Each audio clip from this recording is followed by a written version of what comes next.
Hey guys, welcome back to the Turn Reel. I'm your host, Kyle Brumley. With me today, Brad Downing. Hey, I'm here. Officially, we're kicking off episode one. This podcast has been let's be honest, it's been a brainchild for quite a few years. We've talked about doing, right? Yeah, it's been a long time coming. We've done countless social media videos, both educational, relevant.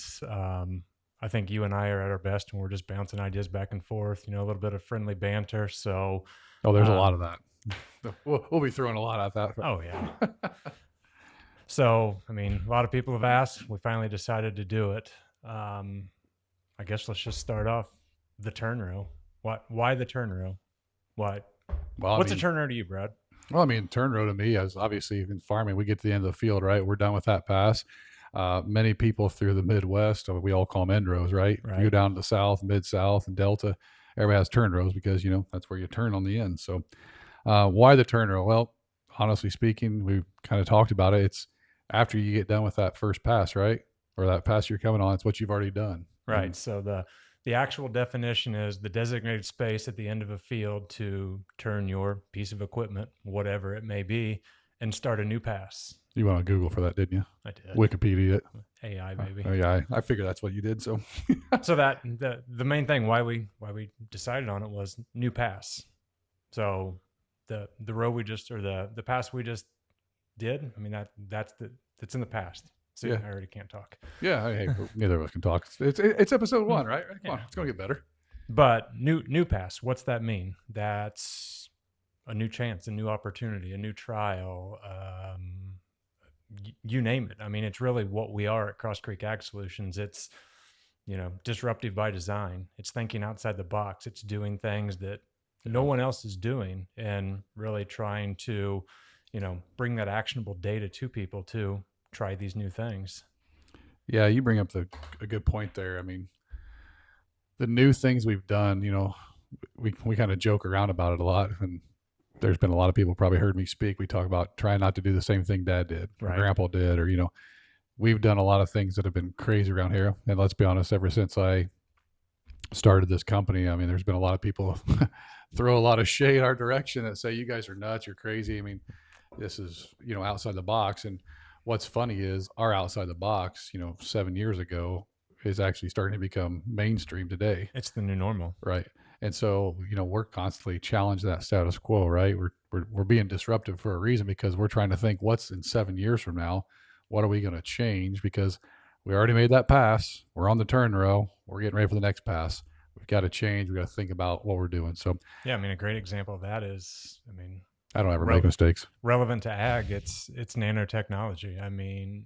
Everybody talks about nanotechnology right now. It's the buzzword everywhere. There's a handful of companies, if not more, that have a special product, and there is a lot of validity to it. It does work. We're believers in it, but what 7 or 8 years ago we started implementing nanotechnology. Yeah. I don't know if we truly understood it then. I know it wasn't the buzzword in ag right now. So there's a quick example of what you're talking about of being ahead of the curve, trying new things. Yeah. No, sorry. I thought you were going to talk about how bad I plant and the mistakes I make. And I kind of went down that road. So, Well, that's why we didn't call it the point row, because your point rows are horrible. oh, come on now. Everybody knows how great I plant. With all the technology we have, it makes, I've been known once maybe to plant something that went way crooked. I've never seen anybody use RTK and not have straight lines.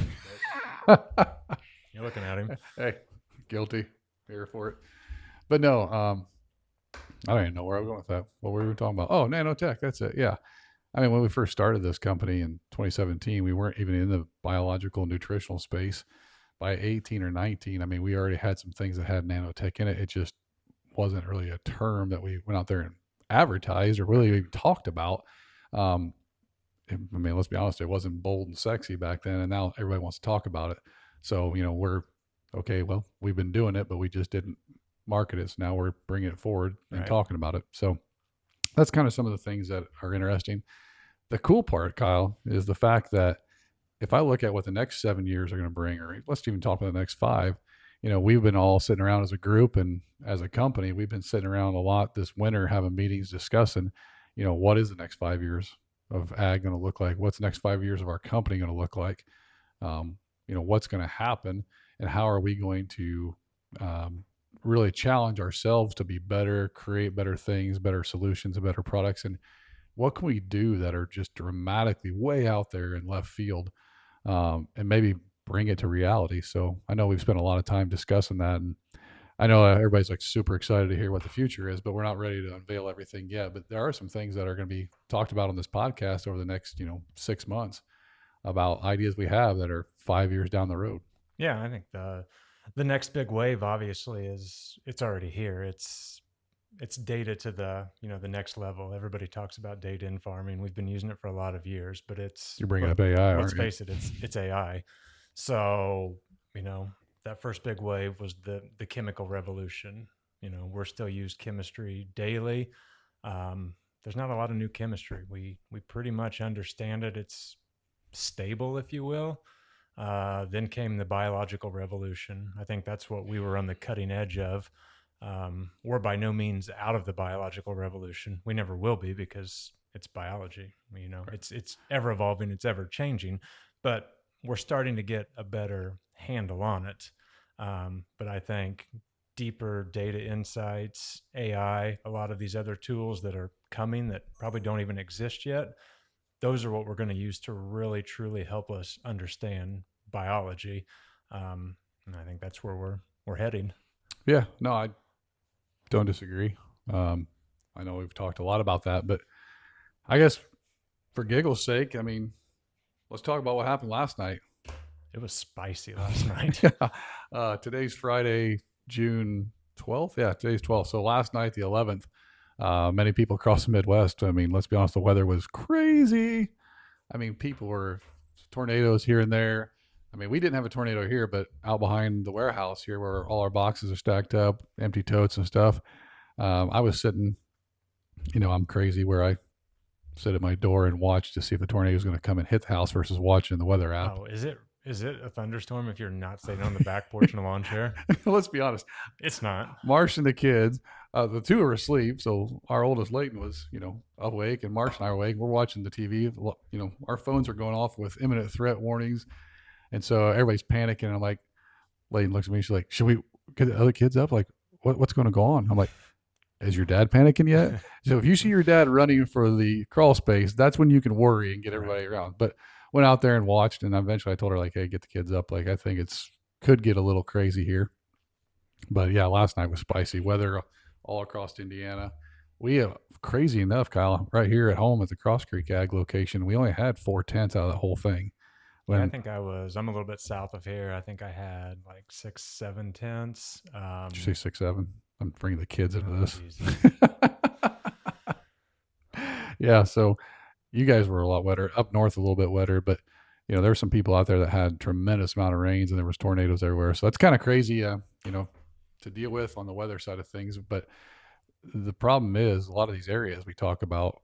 Let's be honest, you were out driving quite a bit yesterday.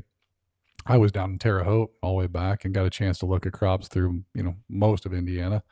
Um, for those areas that were planted early, there's a lot of good looking crops that were out there. But the problem is there was a lot of water damage that's happened over the last 2 weeks. Yeah, I know we say it every year, but honestly, in my almost 20 years of doing this now, this truly may be the most variable early stage of crop I've ever seen. I mean, there are stands of corn that are, waist high already, look beautiful, dark green, no skips. A field right next to it may have been replanted 3 times in just, V1, V2 stage. Soybeans, same way. I mean, there's a lot of thin spots. Um, Time will tell. Weather's hopefully straightening up after last night. All right, Brad, when we started today, we introduced this as the Turn Row by Cross Creek Ag Solutions. So for those people that don't know, we are Cross Creek Ag Solutions. My shirt says Cross Creek Ag Solutions. Our sign says Cross Creek Ag Solutions. I think we're branded pretty well. Yeah. What is it? So what is it? So I'll kind of backdate this a little bit. Let's go into more of the why. So Okay. why did we start Cross Creek Ag Solutions? So if, there's many of people that have just been coming to us and just been following us here recently. There's a lot of new customers this year. A lot of people have been with us from day one. So for those that kind of don't know, I'll kind of give a quick backstory on it. In 2017, Cross Creek Ag was founded. I left my career at Bex, so I'd been at Bex for quite a while. That's where I met you. Yep. Obviously, those can see we're both Purdue guys. I blazed the trail and left nothing but ash, and you had to rebuild the place probably. So, or maybe that's the other way around. I'm not sure yet. I mean, just by judging by your beard, I think people can tell who was there first. If you couldn't get it, that's an old joke. But hey, whatever. Sad thing is, you're not that much older than me. No, but I sure look it. I'm just aged gracefully. That's because I'm stressed out all the time. That's why. But I mean, we started in 2017, and my career at Bex, I decided I wanted to leave and start being a dealer for Bex at that point in time. So left, and we had relationships and sales we had in 5 states at that time. So we jumped off with a pretty decent sized dealership. And the one thing that had happened, I had left and started farming on my own in 2014-15 with a local neighbor down the road. And so Alan had been farming for years, kind of looking at what his future was going to be. And my future was wanting to get into farming more and build our farm. He was kind of on the place where maybe looking at getting out over the course of time. And, shocking. I mean, most guys that have been in farming most of their life and doing it for 40 years didn't want to change a lot, right? But Right. open to it, but I just didn't want to change. And there's nothing wrong with that, but I did. I wanted to challenge the status quo. I wanted to change things, and I wanted to be able to figure out how do we do things better. So what you're telling me is this concept of trying new things, doing things different, isn't new. Shockingly, no. Amazing how that works, right? I think since the beginning of time, I think there's just a lot of people that are lukewarm to it at best, and the comfort of doing what they've always done. Complacency is comfort. Yeah. So I don't like being comfortable. Shocking. That's why my beard's so gray, right? So I live a life of luxury, as you can see. Just for men you're putting on there every day. That's your problem, not mine, buddy. This is all natural right here. The silver fox is coming on soon. So no, but I mean, I challenged that status quo, and as time led on in the farm, I kind of went to Bex PFR and looked at some of the things. I'd been there so long. I looked at certain things that were working, possibly that were coming on in this business, and pulled one of those, and said, okay, could it make a difference on the farm? I mean, Bex does a great job on strip trials and testing that kind of stuff, but I wanted to take it to full farm yield. Did it actually equate to full farm yield? And so started pulling out, one thing or a couple things here or there, and put it on our farm and started testing it. But then I had the idea, I'm like, well, if that works, and this works, why don't I put them together and see what happens? Well, then that led into, let's try different combinations of things. And what led into, what we have today is we've built this entire system that's been focused around, the biology of soil and soil health. It's been focused around plant health and looking at what we can do and what certain products work together to build ROI. So I think, the reason why we started that and why we actually, we kind of announced to you this last year what DIRT is. DIRT is our dynamic intensive replicated testing. And, our farm, Cross Creek Farms, Inc., is actually a research farm for Cross Creek Ag Solutions. Yep. So many of you guys that tuned in and saw, I mean, obviously we've announced DIRT. And, if I go back to the beginning, there's probably 3 big things that I wanted to take away is, or not take away, the things that I wanted to really make an impact on. And Marcia and I sat down and really discussed this as we started the company and grew it is, number one is we wanted to help growers navigate and educate through this busy space in the bio-nutritional space. Everybody talks about biologicals. Well, guys, biologicals are not new to ag. They've been since the beginning of time. If you went out and put manure in biblical days on your farm, guess what? You were using biologicals. Right. But I mean, 2017, that is truly probably when that became the buzzword or the beginning of the buzzword. Yeah, it was for sure by that point in time. And everybody wanted to talk about being a biological company. And along the while, as we started figuring things out, we realized we're not a biological company. No. We use biology, but what we are is a company that, figures out how to educate, how to figure out through our testing, what our nutritionals, our needs are, what our biological needs are, and just to help guys navigate that space. The other thing is, the second thing is I wanted to be able to find the true ROI. For those that, know me, ROI is about the number one thing that drives me. If we're going to spend the money to do it, I want to see a return for it. I don't care if it's in our field, if it's in this office, if it's this podcast. I mean, why I was so anti doing podcasts for so long is like, well, what kind of return do we have on it? But ultimately speaking, if I'm going to go back to my first priority that I want to have is how do we navigate and educate people through this? you've got to be able to have a voice and be able to talk to people and understand what you're doing and also have the research behind it. And I'd say the third thing is we wanted to do something. Marsh and I really sat down and said, if we're going to be in business in agriculture and really do something big, it's got to be bigger than ourselves, and it's got to be sustainable long term. It can't just be that, hey, we're, just doing this to have a job and have a, something outside of farming, a supplemental income. This business has to be something that's bigger than us, that's going to survive past us. And that was kind of a main focus of why we wanted to do this. So that's kind of the why of what Cross Creek started as and what it's developed in today. I mean, that's why you guys are here, and that's why the company's growing, and why we have more customers here. Is it's developed into a system based and understanding, what we can do within agriculture. How do we take, what we've always done and learn from it, but then change it, henceforth being on the turn rail, right? Right. Make the turn and figure out where we're heading so we know what we can do better. And that's pretty much how Cross Creek Ag came to play. And now we're in, 11, 12 different states on the bionutritional space, seeds in 7 states. So, I mean, just expanded and just trying to make things better, and excited to work with people. It just makes it fun. Yeah, and I'll echo that as, I'm coming up on 3 years, here with you. Like you said, we've known each other kind of before our time together here at Cross Creek, but it drives our customers crazy. Sometimes it drives me crazy. I know it. I do that a lot. I know it drives the guys in the office and the warehouse crazy. But like you said, always evolving, always changing. More on it to come in, episodes, in the future. But kind of what we're doing with dirt this year, what we're looking at, it's, we find something that, meets the criteria of what we're looking for, the ROI, the plant health, the soil health, all of those things. And then I do that a lot. you just decide to grenade it. But it's always for a good reason. And, I'm really excited about what we've got going on currently, what we're evaluating, what we're testing. So like I say, more on that to come, but there's just a real world example of, exactly what you said is, don't get too comfortable if you're doing business with us, because we are going to change something on you multiple times. Yep. Everybody's like, well, it works. Why not keep doing it?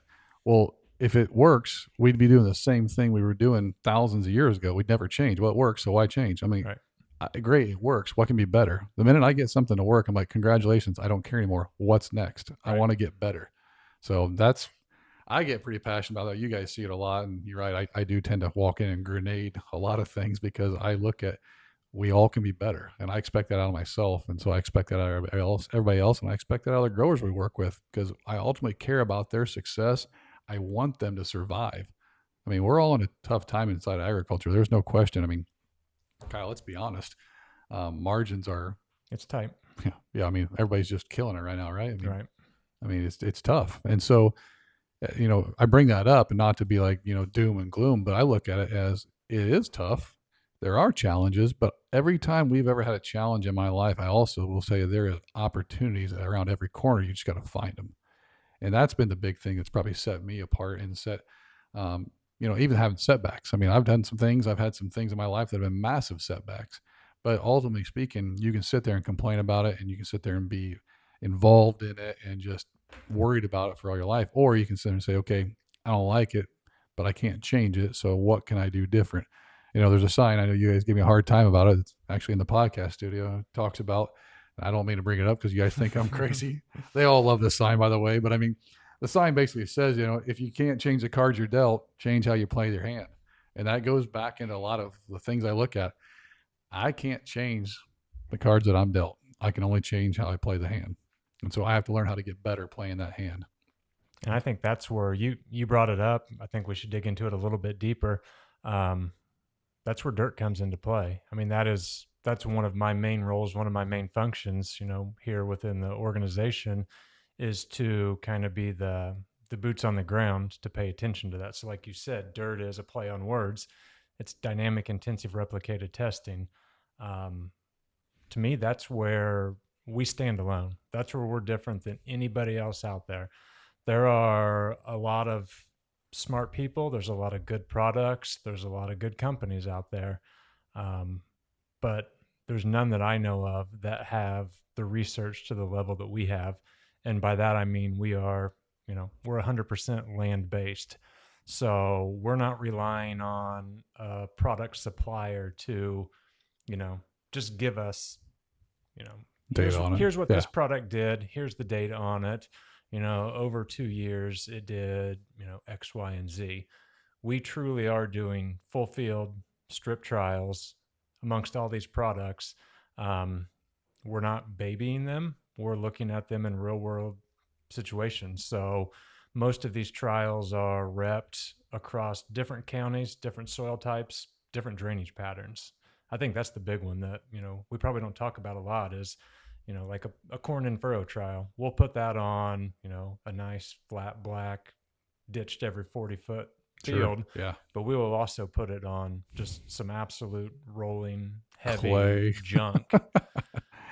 We don't have any of that. Come on. No. We got all great dirt. Right. Solid black Indiana ground, right? Sure. Yeah. So, like I said, like land based, we can really hang our hat on that. And, I do want to hang my hat on that because that is a true differentiating point. Yeah, that's something Marsh and I really focused on is we knew that we had to be a company that is land based, that has the research. And as you guys came along and helped us grow the company and focused and believed in what we were trying to do, that changed the game a lot. But you look at that standpoint, I really enjoy the fact that, and I'm probably going to step on some toes here by saying this, but when I say grenade things, you talk about doing that. We were doing our whole entire our plan this year back in February and March of what our testing was going to be, and just yesterday we had learned some things and had some things change, and we just completely grenaded our whole entire foliar program of what we're testing and rewrote the entire thing yesterday. So that comes in. Most people would not do that, right? Well, we got our plan, we got to stick to our plan, and we all have learned some things that we'll share with you guys as listeners over the time period and kind of give them update on stuff through the Cross Creek cut, that we have out in the field. But honestly, I was like, we've got to completely shift and do this differently. So that was one of it. The other part you just mentioned, I will say this, and this is where I'm probably going to step on some toes, but it's true because I fall in that category sometimes is farmers aren't the greatest researchers and researchers aren't the greatest farmers. Nope. 100% right. And I'll be the first to tell you, I mean, Spencer here in this room, Jason, my brother, we got Alyssa, Sam, you got Jonathan, AKA Teddy. The white stallion. I mean, if you look at, I get in that camp and you can attest to it from the farm side even more. When I get rolling acres, sometimes it's hard for me to stop and put an in-furrow test in or a 2x2 test in because I get in that farming mentality. I got to get the acres done. And sometimes I realize we are a company that has to focus on the research to help farmers. Right. I can't just roll through the acres. I got to stop. And it took me all day to plant an 80-acre in-furrow trial this year because, I mean, you were there helping. We had a video on it. I mean, how many farms out there with a 24-row, 60-foot planter are going to take time to stop and plant an 80-acre field all day? None. Nobody. I mean, completely inefficient. But I also know we have to do that to help others. And that's why we do it. So that's really boils down to what people can expect from us, from Cross Creek, what they can expect from the dirt research. We're going to talk a lot more about this, in upcoming episodes over the next couple of years. You and I are going to get into this. We're going to have, other people come in and talk. Yep. We're going to have other staff. I mean, there'll be other people than our staff in here. I mean, Spencer does all our data analytics. He's actually sitting off my right shoulder here. I'm surprised he hasn't jumped in yet and told me to shut up. It's time to go, but it's lunchtime, isn't it? Time past. It's past. Yeah. We're about 1 o'clock. If anybody out there knows anything about Brad time, you understand what I mean by it's well past lunchtime. Just keep on going. But yeah, that's kind of what people can expect. So I'm excited. I mean, I know it's been a long while and we've talked about doing this for a while, but the turn row is finally here. It's here. So looking forward to it. Anything you got to add before we wrap this up? No, I think it's a good point to wrap, or a good place to wrap it up. Yeah. I just want to thank everybody. I thank everybody for the following. I thank our customers. We've had a massive following growth here in the last 2 months. We've had a lot of new customers that have called out of the blue. And I know we're trying to wrap this up, but you and I talked a minute ago. If anybody's listening, about what to do here on soybeans or on corn, I mean, give us a call, because foliar is the time you need to be doing it. And there's a couple of key things that you can add really quick that are not going to cost you a lot of money and break the bank. That's going to help you get to that point. So Yeah, I mean that's a good point. Like you said, right now, what can we do? We've already hit on it a couple times today. Variable crop, variable planting, variable weather, variable. Really, right now, I think the main thing is just kind of getting that plant, functioning properly again. It was cold, it's been hot, it's been dry, it's been wet. So some sort of sugar, carbon source. The big question that I've had on soybeans the last couple of days is I had 3 calls just on this exact same thing yesterday. Is I've got one field of beans that looks perfect. I've got another field of beans that I've either sprayed with herbicide or I need to spray with herbicide, but I'm afraid to do it. They just don't look good. They're just sitting there. So my recommendation there was a combination of a sugar product and some manganese, even if it's not showing manganese deficiency, just that boost in chlorophyll production, what we're trying to do with that product itself. So sure. Yeah. We got all those covered by different products that we can make a special blend up, or we can send them individual products. So yeah, I'd say from the turn row, from myself, Brad, Kyle, just thank you guys, and look forward to the next episode, Kyle, because we're going to ratchet it up, and we're going to get into some stuff that's going to get maybe even controversial, I hope. So spicy, but possibly spicy, a spicy hot take. Well, that's a whole different podcast somewhere out there, I'm sure. So, hey, thanks. Well, appreciate you guys turning in the first episode of our podcast, and we'll be back. See you next time.